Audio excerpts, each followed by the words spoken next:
आम्ही आज मुंबईवरून आलो आहोत. मी एक ग्वाही देतो की इकडच्या एकही झाडाची फांदी महाराष्ट्र नवनिर्माण सेना त्याला हात लावू देणार नाही. आणि माझी मुख्यमंत्र्यांना विनंती राहील, जसं पार्थ पवारला माफ केलं तसं या झाडांनाही माफ करा.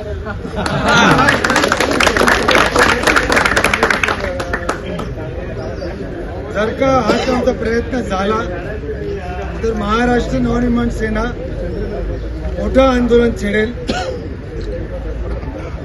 आमचे दिनकरांना इथे आहेतच, बाकीचे सलीम मामा आणि इतर पदाधिकारी आहेतच. एक मोठं आंदोलन उभारलं जाईल, पण एकाही झाडाच्या फांदीला हात लागता कामा नये. महाराष्ट्र नवनिर्माण सेनेचा हा माझा निसर्ग आहे, माझं नेचर आहे, ज्याच्यामुळे मी जगतोय, आपण जगतोय, आपण त्याला जगूया पण तो आपल्याला जगवूया. एवढं सगळं. महाराष्ट्र नवनिर्माण सेनेचा विजय असो.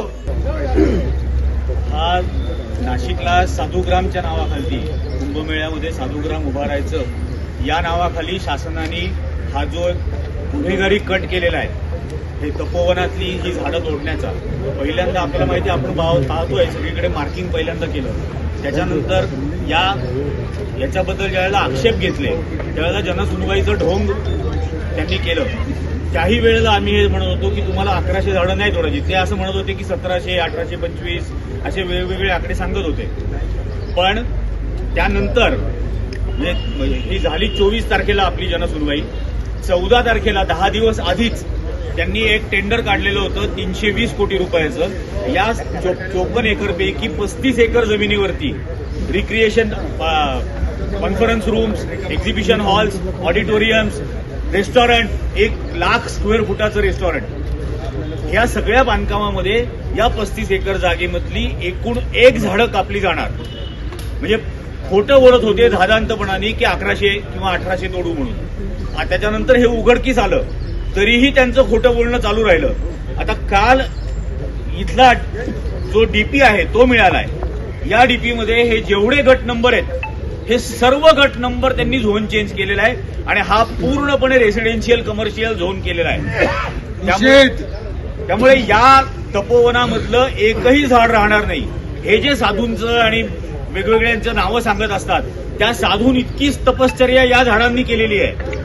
आणि हे माझं गाव आहे, माझं गाव आहे, या गावातला ऑक्सिजन शाबूत राहायला पाहिजे. याच्यावरती काहीतरी फालतू कारणं सांगतात की याच्या बदल्यात 10 झाडं दुसरीकडे लावू, एकाच्या बदल्यात 10 झाडं लावू. तुम्ही जाऊन सगळ्यांनी कव्हर केलेलं असेल. 1.5, 2 फुटाच्या अंतरावरती झाडं तिथं खड्डे खणलेले आहेत. म्हणजे गिरीश महाजन 1.5 फुटावरती केळी लावतो का जळगावला? स्वतःच्या गावामध्ये तसं वागणार नाही. माझ्या गावाची वाताहत करायला निघालाय. हे होऊ दिलं जाणार नाही. आणि कोणी कितीही काय म्हणेना, याला अनेक प्रकारे रंग देण्याचा प्रयत्न करतायत, पण हे होणार नाही. आम्हाला फक्त आणि फक्त इथलं पर्यावरण हवंय आणि ते टिकवायचंय. हे जे सांगितलं जातं की याच्याऐवजी दुसरीकडे करू, आम्ही त्यांना एवढंही सांगितलं की तुम्ही 18,000 तिकडे लावणार आहात तर जिथं तुमच्याकडे जागा आहे तिथं साधुग्राम बसवा. कारण 1800 वरतीच तुम्हाला साधुग्राम करायचे असं सांगत होते, तर 1800च्या जागेवरती तिकडे साधुग्राम करा, उरलेली 16,000 झाडं पण लावा. शिवाय तर ते नाही करणार. हे असल्या प्रकारची काहीतरी कारणं सांगत राहतील. याच्या विरोधात न्यायालयामध्ये, नॅशनल ग्रीन ट्रिब्युनलमध्ये सगळीकडे याच्या विरोधामध्ये दाद मागितलेली आहे आणि ती मिळेल अशी अपेक्षा आहे. आता फारसा म्हणजे न्यायव्यवस्था सुद्धा कशा प्रकारे असेल, जर का त्या आरती साठेकडेच जर गेलं हायकोर्टात, यांचीच प्रवक्ता होती ती, त्यामुळे त्याचं काय होईल हे सांगता येत नाही. पण त्याच्याही पुढे जाता येईल, सुप्रीम कोर्टापर्यंत सुद्धा जाऊ.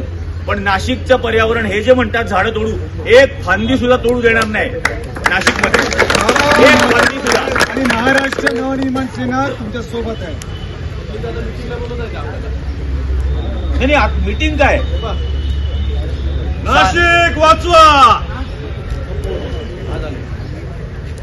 याच्यामध्ये मीटिंग. पहिल्यांदा त्यांनी हे टेंडर काढलं, त्याच्यात स्पष्ट लिहिलंय साधुग्रामच्या जागेवर हे टेंडर रद्द केल्याचं नोटिफिकेशन पेपरमध्ये प्रसिद्ध करा. पहिल्यांदा ते. आणि मीटिंग करून काय, हा काय निगोशिएट करण्याचा विषय नाहीये. झाडं तोडणार नाही एवढं सांगा, संपला विषय. एकही तोडणार नाही, हे टेंडर रद्द करतोय म्हणून सांगा. तो जो झोन बदललेला आहे डीपी मधला तोही दाखवतो.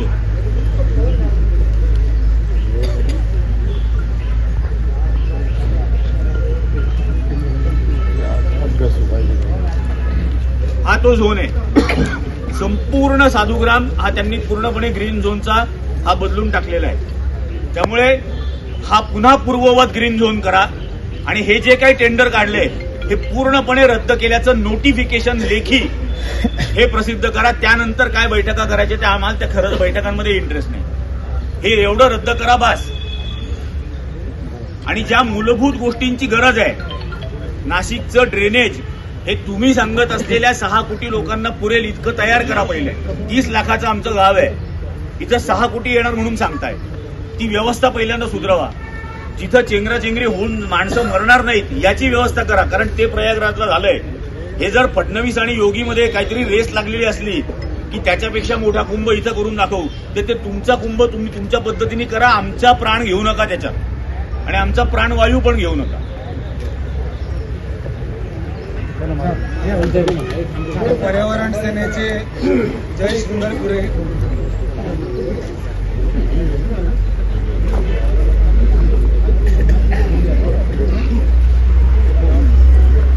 नमस्कार, मी महाराष्ट्र नवनिर्माण पर्यावरण सेनेचा अध्यक्ष आहे. मला फक्त एवढंच बोलायचं आहे की मी आलोय मुंबईवरनं. नाशिकला मुंबई होऊ देऊ नका. मुंबई खराब झाली आहे आणि याच कारणामुळे खराब झाली आहे की मुंबईची झाडं जी आहेत त्याची हमखास कत्तल होते. तुम्ही पवई बघा, आरे बघा, कोस्टल रोड बघा, झाडांची कत्तल होते आणि झाडं त्याऐवजी लागली जात नाही. आपण फक्त ऑक्सिजन बद्दल बोलतोय इकडे की इकडनं ऑक्सिजन कमी होणार, पण कार्बन फुटप्रिंट बद्दल अजून कोणीही बोलत नाहीये. कार्बनचं प्रमाण वाढतं झाडं कापल्यानी, झाडं नसल्यानी कार्बनचं प्रमाण वाढतं आणि ते खूप खराब आहे आणि आपल्या शहरासाठी खराब आहे. म्हणून फक्त एकच आहे, महाराष्ट्र नवनिर्माण सेना इकडच्या एकही झाडाला हात लागू देणार नाही. महाराष्ट्र नवनिर्माण सेनेचा जय असो.